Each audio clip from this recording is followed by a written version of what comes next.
Hello, everybody. Welcome to Starfleet Tactical. I am Chris Weave, as always, and with me, as always, or almost always, is Pat Doyle.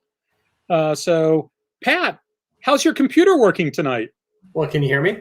Yeah, I can hear you now. Just in time. Just in time. So for those of you who are wondering why we're starting a minute or so late, Pat was troubleshooting a computer problem. Lissa and I were doing our best to make him feel like it was the end of the world if he didn't fix the computer problem. But of course, he's an airline pilot. His microphone not working on his home computer isn't the sort of thing that's going to faze him, no matter how hard we try. So, speaking of airline pilot stuff, last week you weren't on because you had to get up and fly your airplane early in the morning. How was flying this past week? I mean, it's winter in Minnesota. That's the best time to go flying, right? I was mostly flying out of Detroit, so it's even better. Winter around the Great Lakes, yeah. So lots of ice, snow, freezing rain, high winds. Pretty standard stuff, I think, for this time of year. So keeps it fun and interesting. Yes, I can imagine. But luckily, you've got lots of experience doing that. So. Yeah, a little bit. Done it once or twice. So well, I'm glad that all worked out for you and your passengers. But done anything else interesting? I didn't think it would work out. Done anything else interesting this week? No, my just all the usual stuff. I'm either doing my job, my Navy Reserve stuff. That keeps me pretty busy. And then I switched back to instructing. So I'm doing that again now. So lots of studying up for that and prepping up for lessons. And otherwise, that's all pretty much taken up a lot of my time. Plus a lot of flying last week. So not being around to do all that stuff as far ahead of time as I'd like. So it's been a nice, relaxing day today. So yeah, today was a kind of a nice, relaxing day. Although I had a fairly long list of things to do too. I had a new project drop on my lap for the day job, which not that big a deal. It was something that we were kind of expecting was going to happen, but they achieved tactical, if not strategic, surprise. It turns out some other members of the crew had a little bit of warning. So it was basically these people were trying to do something, and it involved basically somebody had to sign off and give them some money so they could turn around and give a big chunk of the money to us so that we could do some stuff to help them. But it had been like put on the sidelines. We wanted to do it like a year ago. And it's like, oh yeah, not yet. We'll tell you, oh, maybe we can make this happen. And I discovered that a couple of my coworkers, I come to think of it, I think they did say something. It just didn't register that, oh yeah, it looks like it's going to happen. They got the word in December and they sort of did some prep work. And then like all of a sudden it's like, here you go, funk. Oh, okay. So it means another thing to do, but I can't complain. I'm able to do so far I've been able to do about 95% of my job from home. It's probably going to drop to about 90%. But if I find myself in a situation where I have to go into the vault all the time, then it also puts me in a situation where I can go back to the base and say, yeah, remember how I told you I was category 3 for COVID shots? Maybe you better put me in category 1. Because if I find myself in a situation where I have to go hang around people, then I feel justified in saying, yeah, move me up the list. Mm-hmm. So we'll see how that works out. Gotcha. So let's see. It looks like Stephen Ross had a birthday. Congratulations. And I see that my brother Delon is on. So hello, Delon. How are you?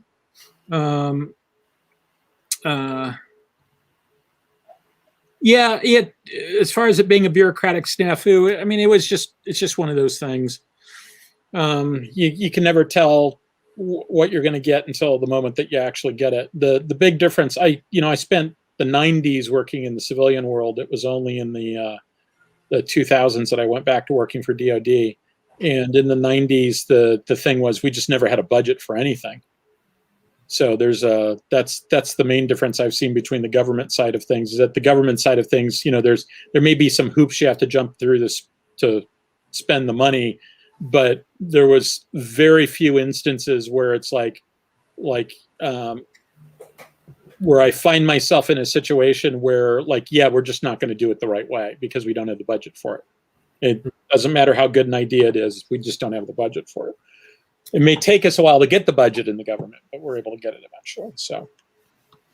So Pat and I were talking this afternoon about a bunch of different things, one of which is neither one of us had time to really prepare anything for today. And so we're basically just going to do this sort of extemporaneously and talk about a variety of topics. So if there's anything that you guys want to see or you want us to talk about, go ahead and throw it in the comments. I can't promise we can answer all questions, etc., but we'll do what we can. I was late getting my comments on last week's show into the comments, but I did go through the chat this afternoon or this evening actually, and put comments in, so they're there. Pat and I were talking about old shows, old TV shows, and we started talking about Space 1999. Now, Pat, as I remember, you said that you'd seen some episodes of Space 1999, but not all. Is that correct? Yeah, for half a minute, I decided at some point I probably decided I was going to watch an episode before going to bed a while back, but I think I failed my morale roll at some point and got too busy. But anyways, I watched a couple episodes of Space 1999. I mean, it was 1970s science fiction, but there were some interesting things in there. I should just stop real quick and point out that our opinions on Space 1999, indeed our opinions on any subject, are not the opinions of our employers, past, present, or future. So, lest anyone might mistakenly think that my employer has an opinion, yes, thank you, Lissa. My employer has an opinion on Space 1999. They don't. So, yeah, Space 1999 has so many good things about it. Space combat in the Expanse is a tough topic for me because I haven't seen enough of the Expanse. We're going to, though. Yeah, it's a topic we'll get to. Yeah, I've just finished season 5, so that was also on the list of topics today and stuff like that. So definitely, it's got some interesting stuff in there. I actually really like it.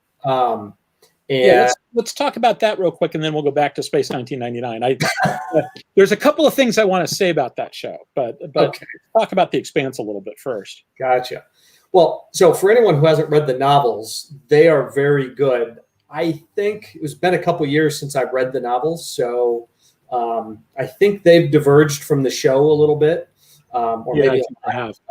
So I can't, so I can't say exactly where everything's different and stuff, but they seem to do the broad outlines, but the details different is kind of my overall impression. I like it. They attempt to use, so the MacGuffin or the fake technology that doesn't exist in there is basically the Epstein drive, their engine, which allows them to, drive around, accelerating continually up until, so basically to get from point A to point B the fastest, you start here, you're trying to get over, there we go. You're trying to get over here. So you're going to accelerate as much as in a perfect sci-fi universe, I guess. You're going to accelerate until you get to the halfway point, get as fast as you can go. And then you're going to turn around. Here we go. My pen will fly. So, and then you're going to get to the halfway point. You're going to spin around, and then you're going to decelerate. And so we see ships doing this all the time, approaching each other. They're approaching in battle. They're approaching a battle backwards and stuff like that. So it makes it could make perfect sense to have your weapons in the rear of your ship and stuff, depending on the tactics and the weaponry and what you're optimized for and that sort of thing. So it is pretty neat that they do that. In the books, I believe they're always saying they're usually burning and accelerating at about 1/3 of a G. So nothing, it's enough to keep you planted on the floor, I suppose, but it's not enough to crush the belters, weak and fragile bones and stuff like that. But accelerating at 1/3 of a G is still a pretty darn fast acceleration rate. I believe if you accelerate at 1G, if you accelerate continuously at 1G for a year, you're very close to the speed of light if that could be maintained. So it's not an insignificant amount of acceleration. So that means I suspect they can get around the solar system in reasonable amounts of time. But I haven't done the time speed distance on it or anything like that. So I have 3 thoughts, I guess. The first one is all the pen geeks out there immediately noticed that you're using an Office Depot tool type pen, right? Mm-hmm. Which I think we've talked about this before. I am a pen geek, and that is the type of pen I use, although I don't always use the same cartridge in it. I will sometimes replace it with a different type of cartridge. The second thing is about the Expanse in particular that sort of struck me about it is they play they play a little fast and loose with some of the, not just the fact that they've got a magic torch drive in the Epstein drive, but there's a few other places where they play fast and loose on timelines, etc. Like at one point, what's his name bops through, I think it's the Jupiter system, and he's trying to sort of use gravity slings from location to location and manages to do this long, complicated flight path through the Jupiter system using only gravity assist. And it appears to take him like maybe 20 minutes. And it's like, yeah, no. And there's at one point where he comes out from behind something and it's like, oh, there's an enemy cruiser. I'll just duck back. It's like, all right, dude, you were already spotted at this point. If you can do an eyeball spot, right? If you can just see it with your eyeballs and he's spotted you. The inside of the Resonante drives me crazy. Murphy's Law of Armed Combat. Yeah. If you see the enemy, he can see you too. Yeah.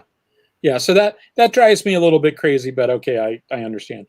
The Resonante, the inside of the Resonante drives me crazy too. Like the last thing in the world you want is cathedral ceilings in your control center like that. Because if you are weightless and people are drifting around, a big ceiling like that just means you've got more time to get up speed before you slam into something, or you've got more time to be away from something you can conveniently push off of if you lose your grip. And the fact that they put the pilot at the top of that ladder, and he's got this little tiny platform and he's up there all by himself. And now he's in a situation where if something should happen while they're under thrust, he's got a 1-story fall. There's imagine if you find yourself in a situation where you're under thrust and you have to try to get up to that position. It's like none of that makes any sense. That's pure Hollywood, purely did it because that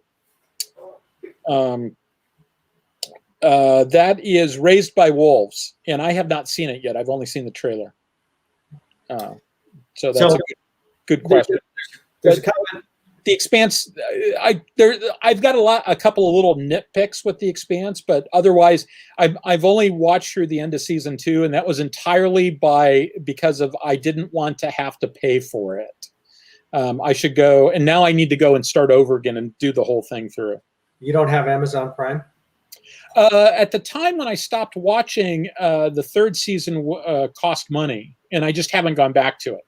Oh, okay. Yeah, no, it's on Amazon Prime. So if you get stuff, I watched the first 2 seasons on Amazon Prime, but I believe you do. Yeah. So Jim Westbrook mentioned he had a hard time trying to get into the Expanse. I actually initially did too. Just the first several episodes and stuff like that, because it starts off as kind of a mystery. There's a missing woman, and it's kind of a mystery trying to figure out where she is and stuff. But through that mystery, we get into some bigger strategic things, and it's kind of Game of Thrones in the future and stuff. So if you've only seen the first few episodes, 3 or 4 episodes, I can see what you mean, because none of the characters seem to like each other, and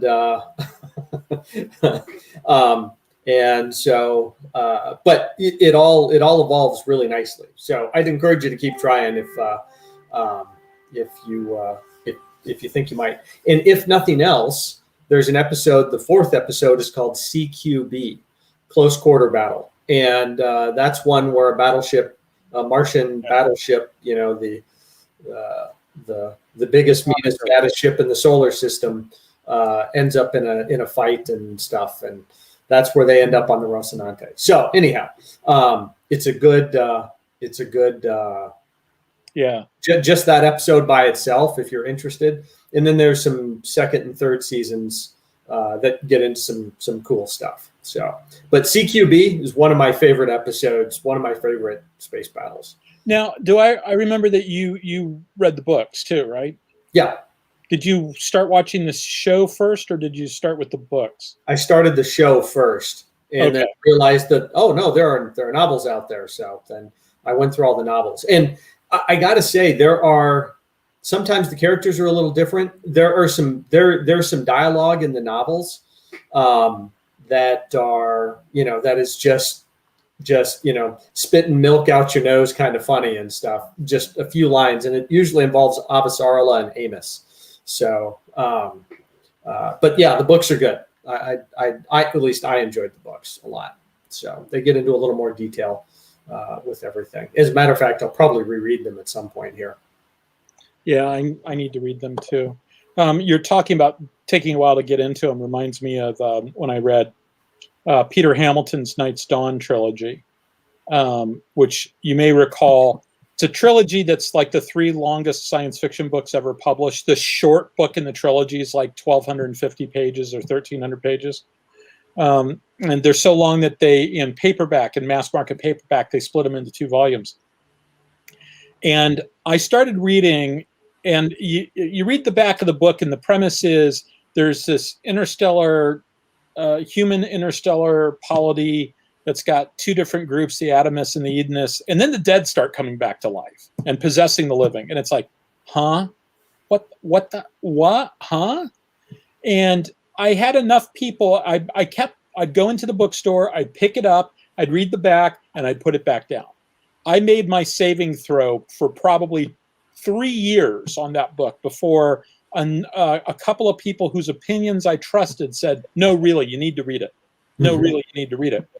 And even so, I was 500 pages into that first volume before I went, I think I'm going to keep on reading after the first volume. I decided I would read the first one all the way through because there was enough nifty technology stuff. There was enough background stuff that I was staying interested in it. That I decided that I was willing to keep reading it. There's another book called Newton's Wake that I always say I like everything about it except the plot and the characters. It's just a book that I love the background, but the plot and the characters don't do anything for me. But I reread it periodically because of the background and some of the ideas in it. And so I was in the sort of the same situation with Night's Dawn, but I was literally like 500 pages into a 650-page book or 600-page book before I went, okay, yeah, I think I actually like this. So, but yeah, I need to read The Expanse. Yeah. There's some nifty stuff in there. There's definitely some nifty stuff in there. Let's see. Somebody, there was somebody who said something. Oh, yeah.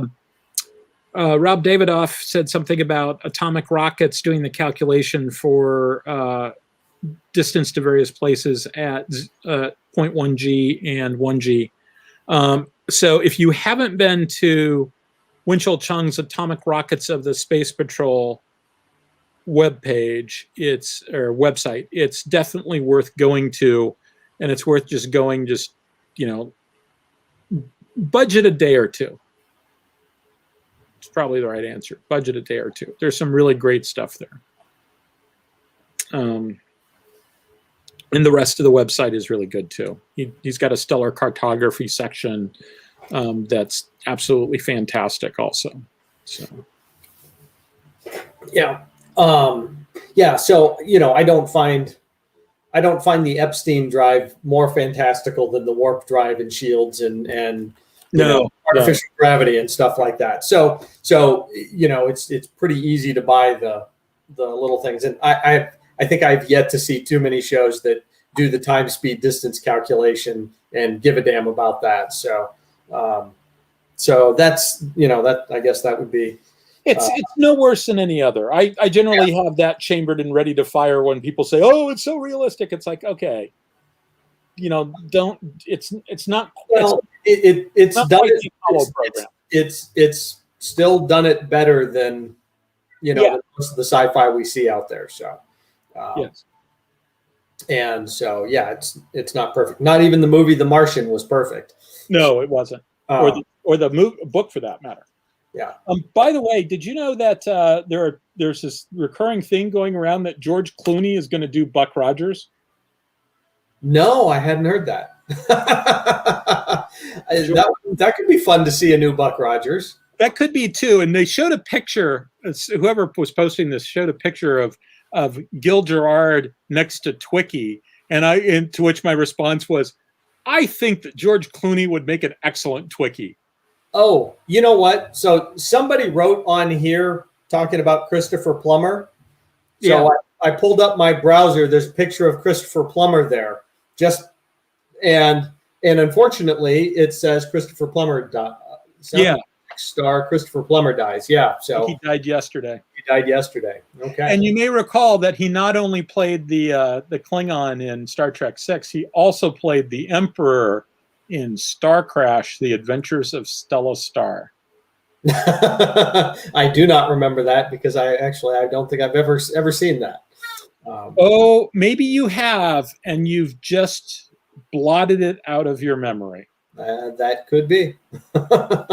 Yeah, so Christopher Plummer is easily the best actor in that movie, but he has a minor role. The second best actor in that movie is probably David Hasselhoff in his very first acting role. Oh, the Hoff was in that, huh? Yeah, as an android.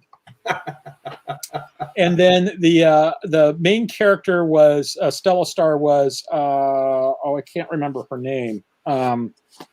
Carolyn Monroe, who was primarily a model before that, and basically Carolyn Monroe. Oh, really? Okay, all right. Just wanted to make sure I heard it right. And then Marjo Gortner played Carolyn Monroe's sidekick, and he's a guy who had a movie made about him because he had been a child evangelist who then went back to being an evangelist when he was in college to pay the bills, but he was totally cynical about it. He didn't believe any of the things that he was doing. He just knew that people would give him money to do it. And so he eventually did a documentary that I want to say won an Academy Award, or at least was nominated for an Academy Award, where it was him doing all these revivals, but then he backstage, he'd say things like, it's time to go out and fleece the masses again. Mm. And so that was his sort of break into Hollywood. And he did a handful of things over the years. I mean, he was basically a B-movie actor as well. Okay. But it's clear that they spent all their money on the actors and they spent a lot less money on the special effects. Okay. So, because it costs money to get people like Marjo Gortner and David Hasselhoff in his first role and stuff like that. So it's really bad. Well, yeah, there seems to be a few things out there about a Buck Rogers reboot. So Interesting. Well, that would be cool. That would be cool. I went back and rewatched some of those about 10 years ago. They were kind of fun. Some of them. They got kind of silly. I realized I really liked it when I was 7 years old. Now I know why I really liked it when I was 7 years old. Yeah, the Buck Rogers Thunder Fighter was one of the Ralph McQuarrie designs for the Viper for Battlestar Galactica. Yeah.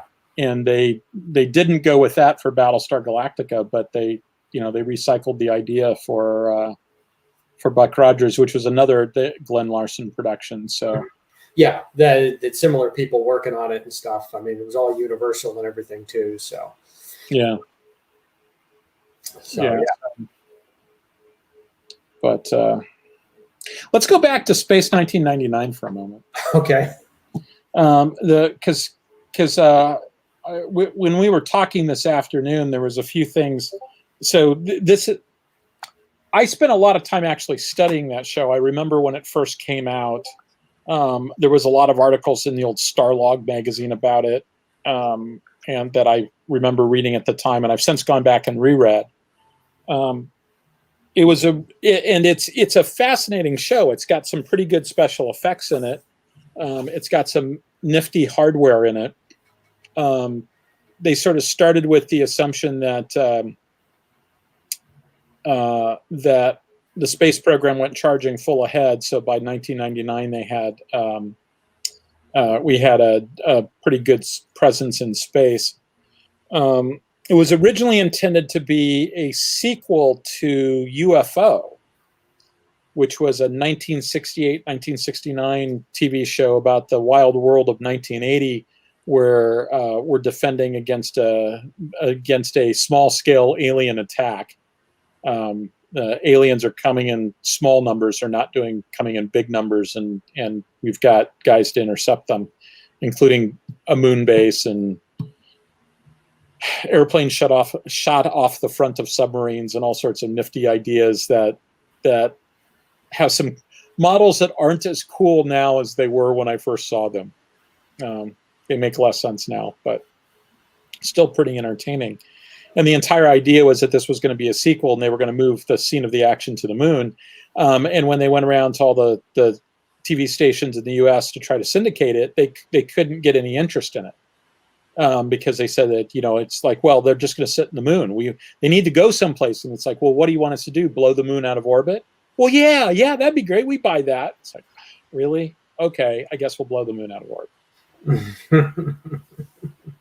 But it's got some really nifty hardware. Although the problem is that they didn't do a real good job of matching the exteriors to the interiors. There literally is no way that you can make the sets fit in you can make the exteriors and the interiors fit in any way that makes any sense. And you've got things like, if you sort of, the problem you have with stormtroopers, that if you actually show the head inside the stormtrooper, the eyes don't line up to the eye holes. Explain why they're such bad shots. You've got the same problem with the Eagles, in that if you sort of figure out where the center line of the front cockpit pod has to be, and they basically they get into these chairs, their flight chairs are basically built into the floor, and so the window, I literally figured it out. The bottom of the window is like here, right? So I'm looking at a wall. There might be a screen there, but I'm not looking out a window. The size estimates for the Eagle vary from like 78 feet to like 120 feet, because it depends upon what you're trying to make work. To make it even worse, during the second season, I want to say they moved to a smaller sound stage, or they built an extra set, and so they had to chop off part of the Eagle set, and so they literally just took this piece out. There used to be this hallway in between the pod and the command pod up front, and the pod the Eagle would carry in the back. There was this hallway of about 10 feet. They just pulled it out. And it's like, I remember even at the time going, what? Where'd that? Okay. So I really wish they'd done the sequel to UFO. UFO was a pretty good show. That would have been good. I don't remember that one, but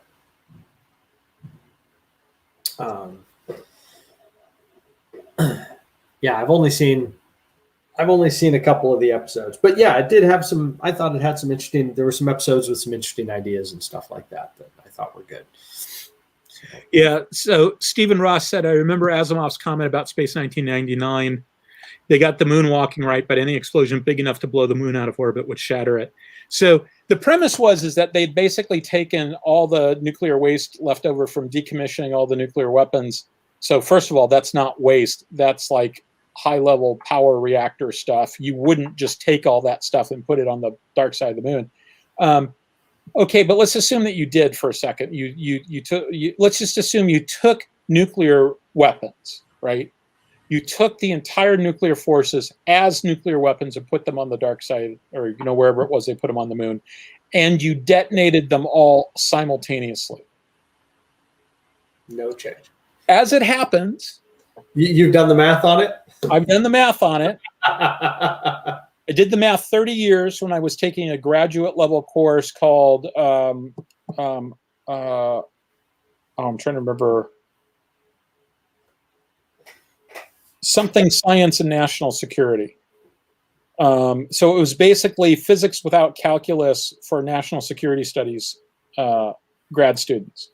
Oh, okay. Yeah, it was a really cool class. That and my quantitative methods and defense analysis class were the two coolest classes I took in grad school. They were both fantastic classes. They were all both quantitative defense analysis classes. And this one, we did. I remember spending my rabbit hole alert. What's the point you were actually getting to? Yeah. Okay. I'll come back out of that rabbit hole.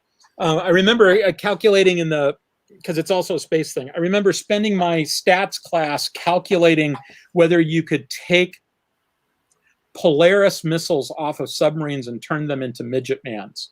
Because Midget Man, the single warhead ICBM that you'd put on the back of a truck and you'd bounce around in the desert, so the Russians would have a hard time figuring out exactly where it was.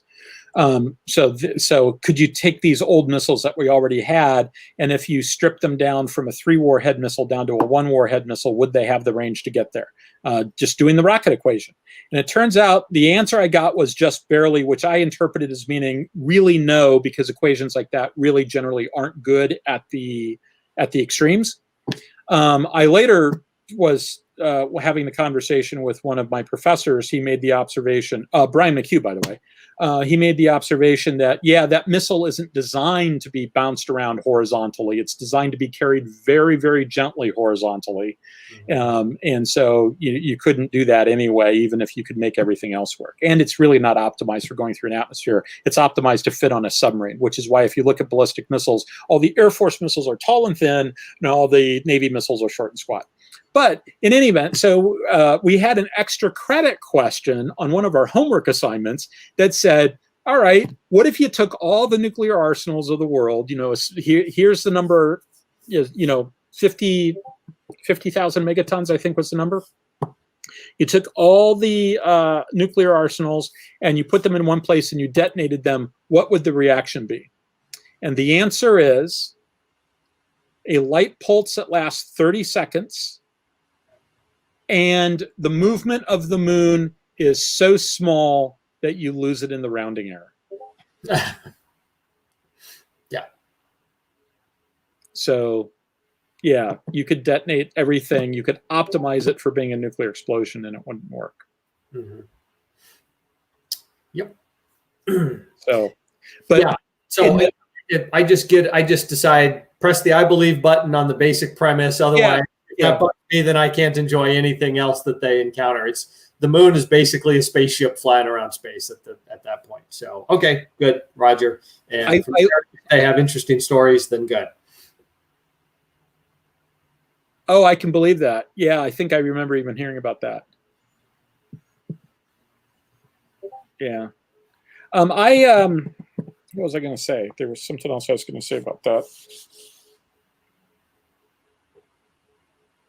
Oh, I can't remember. Oh, there is the episode. There's a Sargasso of Space episode where basically there had been a space probe. Occasionally, there's interesting space probes that showed up in the show, and one of these was a space probe that went out to like Saturn or something like that, and found this graveyard of spaceships out there. And the main guy fought a monster that like ate the rest of the crew, and then he flew back in the escape pod. And they all thought he was crazy. And somehow, despite the fact that he's clearly a crazy man, or so they thought, he ends up as one of the 311 people on this base on the moon. And as a result, he's there when they go off. And at some point, the moon encounters this graveyard of spaceships. And the sole explanation for it is like, well, how did it get here? This isn't where it was. And it's like, well, we moved too. Okay, then. Really? That's your answer? How'd we get here? Okay. All right. Roger that. Oh, I got a question from Matt. I think we got like 3 or 4 inches, at least where I'm living. So not too big a deal. I didn't even pull out the snowblower for it. So not bad. It's just really cold right now, as opposed to, the area in the Great Lakes where, frequently it might not get quite as cold as it does here, but it sure is going to snow a lot. So at least that's been my experience flying around the Detroit, Kalamazoo, Michigan, Wisconsin area. So yeah, and here it's a little bit chilly. It's nowhere near as bad as it gets in Minneapolis. It's just a little chilly, and we got like 4 inches of snow, something like that. Nothing terribly spectacular. I'm in the part of Ohio. Basically, Ohio has 3 weather bands, as near as I can tell from what friends have told me. There's the lake effect snow band, where then there's sort of a mid band where you get like regular amounts of snow, and then there's the part that I'm in where you're just as likely to get rain. So I might get like an inch of snow, and Andy Presby up in Cincinnati gets like 4 feet of snow. He's in Cleveland. You're right. Cleveland is up. Cincinnati is down. Yes. So he's up in Cleveland. So he's like right on the lake. So he gets hammered. So Alyssa says that you didn't really get much snow, but then again, it's Atlanta. It's Atlanta. They don't call it Hotlanta for nothing. I was down in Atlanta briefly, just in the course of flying around. So it was nice to feel slightly warmer weather for at least in the area around the airport. So yeah. Well, my last trip on an airplane was to Hawaii, and it's looking like my next trip on an airplane is going to be to Hawaii, because you can't drive to Hawaii. It's true. And then at some point I'll have to go out to Vegas. And I probably won't drive to Vegas. I might, though.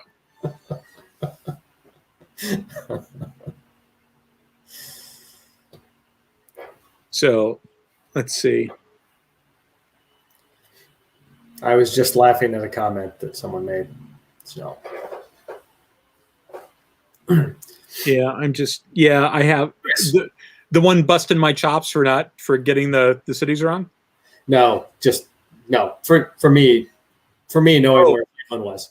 Airplane pilot knows where Cleveland is. Promising, yeah. Good. Hey, were there any space battles? Let's get to the important thing. Were there any space battles in Space 1999? Yeah, there were a couple of instances. There's one episode where there's 2 alien races that are on 2 different planets in one star system, and they're having this war. And the moon base is a good place to, because the writer said so. The moon place is a good place to like put a base to fire on the other planet. So both sides are basically trying to land ships so that they can use it as a stable firing platform for the other planet. You got spaceships. Why you have to land to fire the? Okay, press the I believe button. I'll press the I believe button. But they did have some interesting ships. The ship designs in the show were really fantastic. They did do a good job with that, and so you ended up having missile strikes coming in on nearby, because they basically landed next to the moon base on the theory that maybe they won't shoot me if I'm next to the moon base. It turns out that's not quite so much. There was another episode called War Games, where some aliens. First season, Space 1999 had this tendency to get real cerebral. So to the point of like, okay, so now we've gotten to the point of the episode where you're just going to spend 15 minutes talking. Okay, got it. But before they spend the 15 minutes talking, they're attacked by some Earth warships, these Mark 9 Hawks that I mentioned to you earlier today, which is a dedicated space warship that in some of the fandom produced things, they showed the lineage between the interceptors from UFO and the various versions of interceptor. And so the Mark 1 interceptor, like the UFO was like the Mark II interceptor or Mark III, and the Mark 9 is the Hawk, and it's bigger. Oh, so they're the same universe? Well, if you want it to be. Oh, okay. No. I didn't know if it was a deliberate thing or just people made the connection. So the original plan was for it to be. They're both Gary Anderson Productions. They both have a similar look and feel, not totally the same, but sort of a similar look and feel. The second show was originally intended to be a follow-on to the first, and followed the first by only a few years. And it was originally going to be an actual sequel, and so it wasn't. And nobody, that was never hidden information. I mean, that came out in the Starlog articles in like 1975, and so like. I was like a 7th grader in Des Moines, Iowa. If I knew this, the entire world did. So at that point, people, when they started doing fandom produced stuff, they basically just said, yeah, we'll put them in the same universe. Why not? Why not have them in the same universe? And they came up with this backstory where the aliens had been attacking the Earth, and we prepped all this stuff, and then the aliens stopped attacking, so we had all this extra military hardware. And you see some Mark 9 Hawks get blown up when the moon blows out of orbit, because it causes all sorts of problems, and there's a space station in Earth orbit that gets destroyed, and there's some Mark 9 Hawks that you see there. So they, I'm pretty sure that you see them there. Maybe that's in a flashback. In any event, the Mark 9 Hawks show up, and they just start attacking Moonbase Alpha, and they're dedicated warships. It's like, why are there Earth ships out here, and why are they attacking us? And I forget what the explanation is. It might have been one of those Telos 4, none of this really happened, we just made you think it's happening sort of things. It was kind of a little bit of that, and a little bit of Q testing mankind and some other stuff. And to be honest, I haven't watched that episode in so long, I don't remember exactly. The last time I watched the episode, I stopped paying attention when they got to the talkie part. Because if I remember correctly, I was assembling bookcases at the time. My brother Delon, who is on the show, and my sister-in-law Shirley bought me the complete Space 1999 series on DVD, and I watched almost the entire series while assembling 6 or 7 bookcases one day.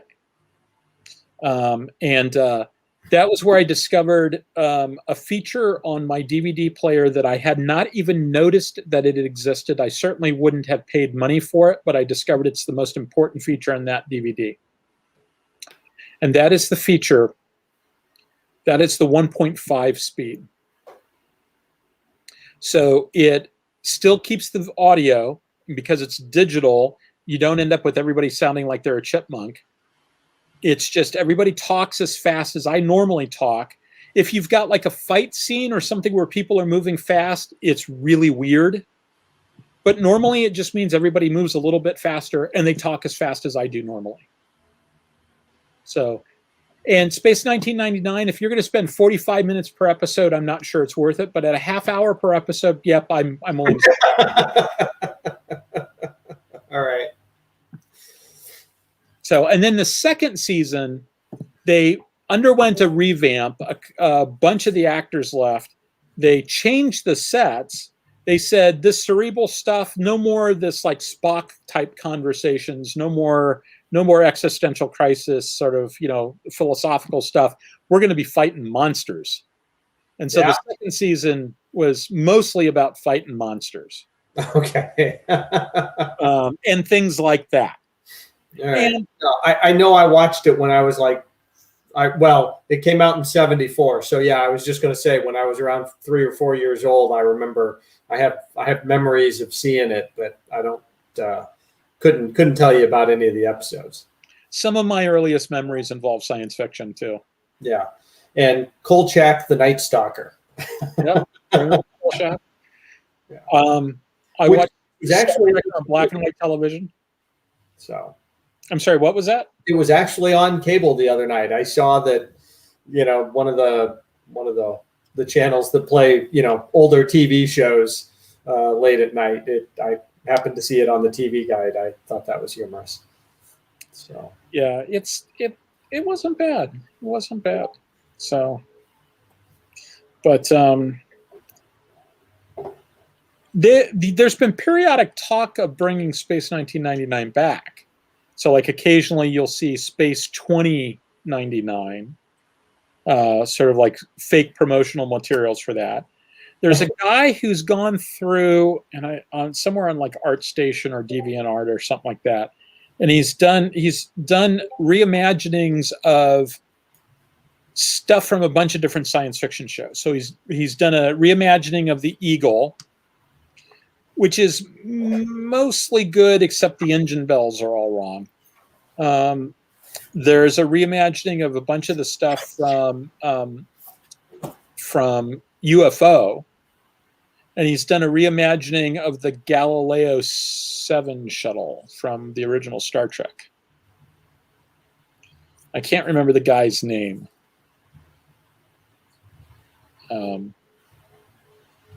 But if you see that stuff, it's pretty good.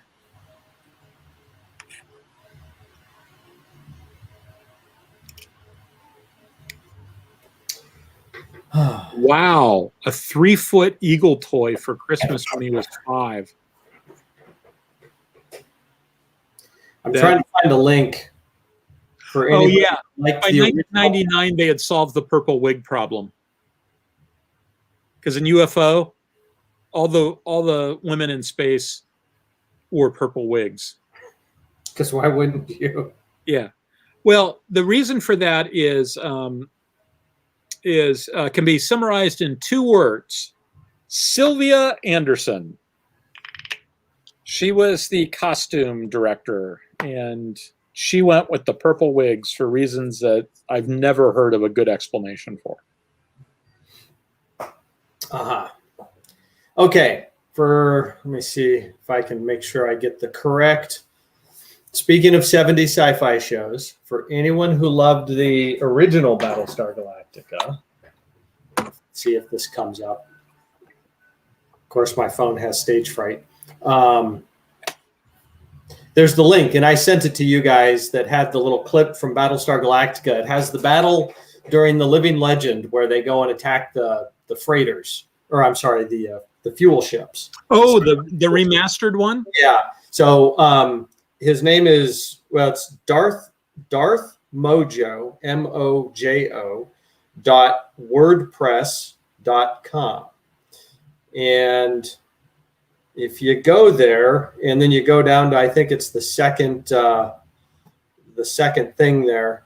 There we go. Darth Mojo photo gallery, close and accept. Yeah. So there are 2 things. The first one says video unavailable. The second one is demo reel remastering a classic. And it's 3 minutes where they redid the launch and the attack, but with modern CGI and stuff like that. The guy his name's Mojo Leibowitz, and he was one of the people that did this book also, and Starship Spotter. And anyways, so he was trying to get Universal to remaster it, but in the remaster actually redo the special effects in the space battles, because obviously if anyone who remembers it, they reconstituted or reused the same clips over and over again. But anybody who liked the original Battlestar Galactica, it's 3 minutes of pure joy and happiness. Yeah, it is. It is pretty good. It is pretty good. I make sure to watch it every now and then just to just to think about what I didn't get to, what they weren't able to do. They said it would be too expensive, so it's unfortunate. I'm looking for that redone Eagle transporter. Maybe if I use the right words. Oh yeah, the other one in What We Left Behind in the DS9, that DS9 documentary that they did. They also remastered. They remastered some of the big space battle in Sacrifice of Angels, and that was phenomenal. You can it's just crystal clear, as opposed to ships in the background being these fuzzy little dots. They are all crystal clear, so it's really nice. So, I just realized there's another thing that's actually more important. And really, nothing would be more important than remastering that battle than getting DS9 remastered. There is a website called Space 1999 by Nick McCarty, where he's just been going through and doing all sorts of Space 1999 inspired ships. And so it's really phenomenal, all the different stuff he's done. It's let's see if there's a good example. Rob Davidoff pointed out that What We Left Behind is now, it's free on YouTube now too, if anyone wants to see it and hasn't seen it yet. So, oh yeah, I need to go see that. Hold on a second. I'm going to try to.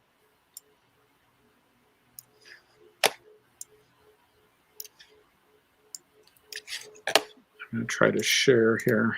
Oh, and so someone mentioned Jane Seymour. Yeah, I wish they hadn't killed her off in the second episode. So I was always a big fan of her as a kid. So yeah, I think that was part of the deal, though. Probably. She was only supposed to be there for a while. Okay, hold on a second. I don't like it when real world stuff interferes with my good sci-fi stuff. But I think I was 7 or 8 years old when that came out, so it was lots of fun. Okay, I'm trying to share something.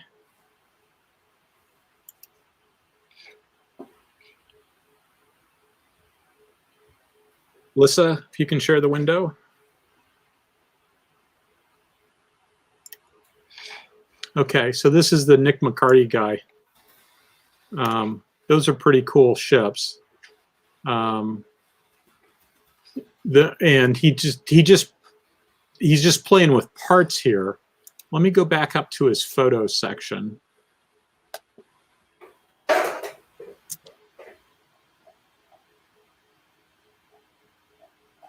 Or not. Come on, Facebook. You can do it. You can do it, Facebook.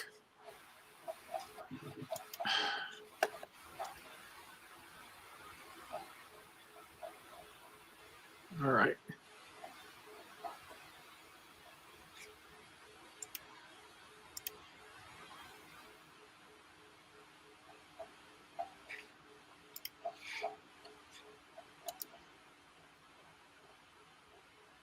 Yeah, this last Facebook revision just drives me crazy. So I have an easy solution for that. Yeah, except I want to be able to get to things like this. So, so basically, he's just doing all this Space 1999 inspired stuff.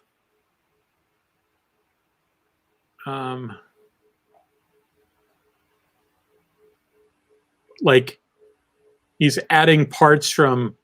In this case, that's a combination. He's got parts from Eagles and parts from Hawks. He did somewhere down here. He's got a and the premise is that they built an evacuation fleet. So if they ever find something they can go move to, they've got big transports. Oh, I hadn't seen the Eagle X-Wing. That's a nice touch. I like that a lot. I really like that, actually.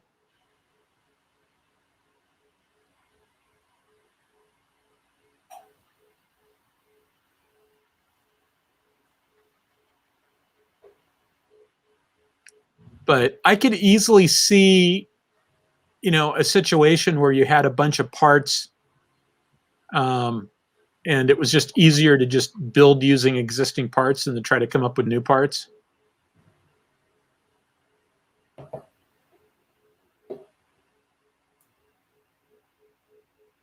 So he's gone more and more to riffing off of other science fiction stuff.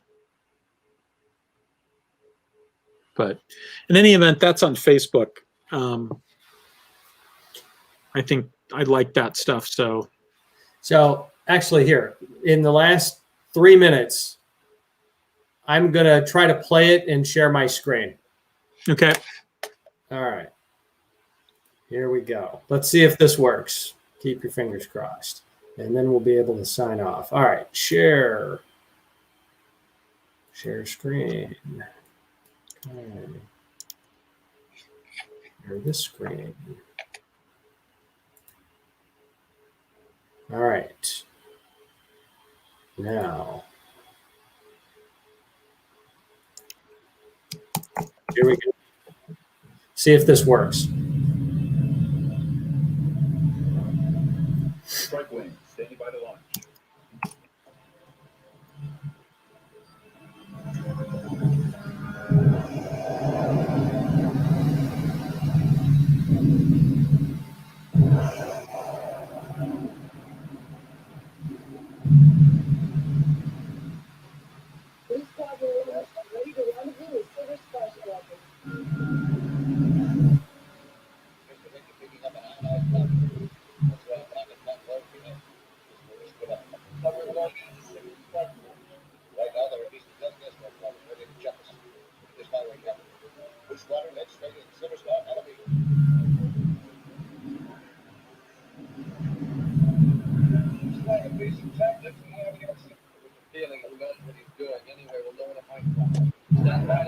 Hey, Pat, by the way, I don't think you shared audio. I think we're just hearing it through your speakers. It's very faint. Oh, really? Well, I don't know. Have time to hang on a sec here.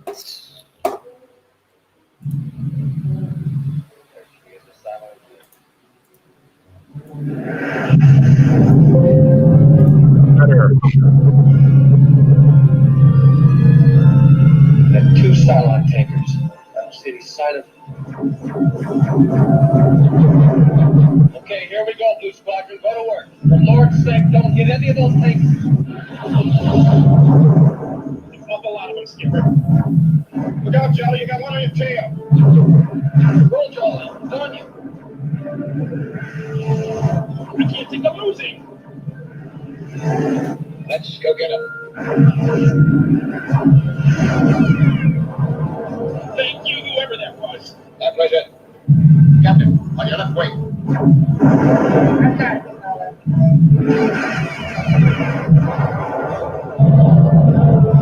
There's 2 of them running. Blue Squadron, pursue.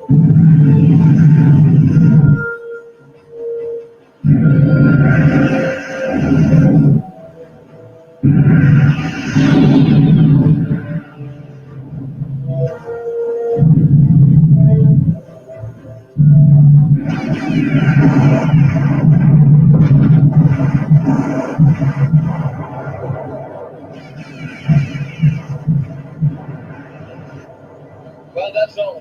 Let's go back and escort those tankers in.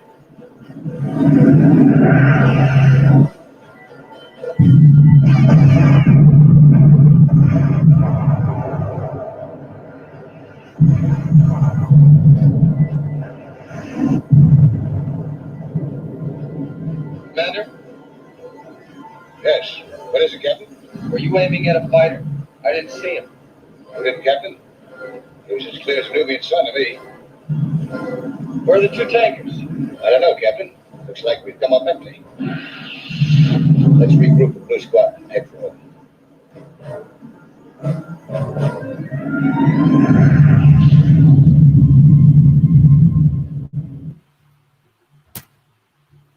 All right, there we go. That really was pretty fantastic.